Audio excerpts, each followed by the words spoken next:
चलतु आज आम खिचड़ी प्रस्तुत करवा से 2 चम्मच देसी घी नहींचु ताकू गरम होगापाई छाड़ देचु।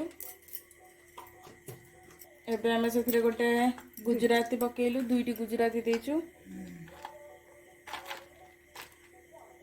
दालचीनी लवंग पकेचु। किसी समय आम से चाउल धोईकी रखी पकईदेलु। बासमती चाउल आम किसी नहीं जाए तार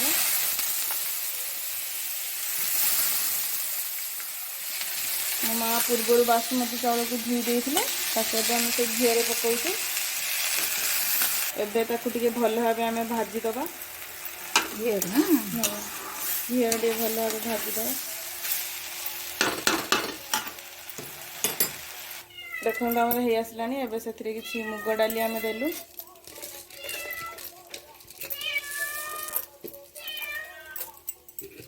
एबे या गोटे भल भाव भाजीदबा।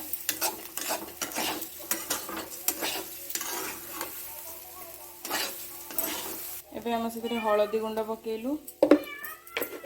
एबे आम से आलू पकेलु, काटिकी रखि आलू 2टी कंचा लंका देचु, କିଛି ବାଇଗଣ ଆମେ ନେଇଛୁ, ବୋଇତାଳୁ ନେଇଛୁ। ଆପଣ ଚାହିଲେ ଗାଜର ବି ନେଇ ପାରିବେ, ଫୁଲକୋବି ବି ନେଇ ପାରିବେ, ବିଟ୍ ବି ନେଇ ପାରିବ। ତାକୁ ଆମେ ଏବେ ଭଲ ଭାବେ ଗୋଳେଇ ଦେଲେ ଏବେ ସେଥିରେ କାଟିକି ରଖିଥିବା ଟମାଟୋକୁ ଆମେ ପକେଇଲେ ତାକୁ ଟିକେ ଭଲ ଭାବେ ଭାଜିଦେବା।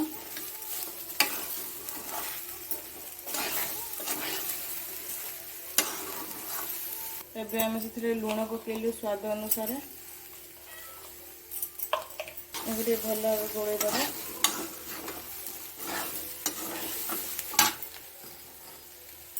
से चीनी पकेले स्वाद अनुसार चीनी पकेले। एबे आम से लंका गुंड दउछु,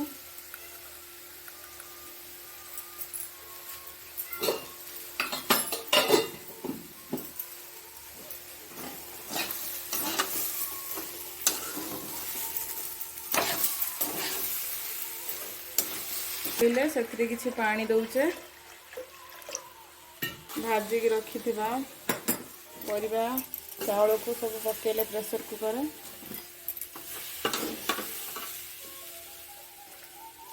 देखु प्रेशर कुकर आम सब पकईदेलु। गोटे भल भाव गोलई नवा।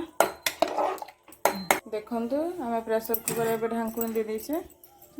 1 ରୁ 2टा सीटी आम मारिबा, तापर आमर प्रस्तुत हो खिचड़ी। चलतु सीटी मारिया छाड़दबा। देखो आमर प्रस्तुत हो जाए खिचड़ी। गोटे पात्र को खोलनवा। चलतु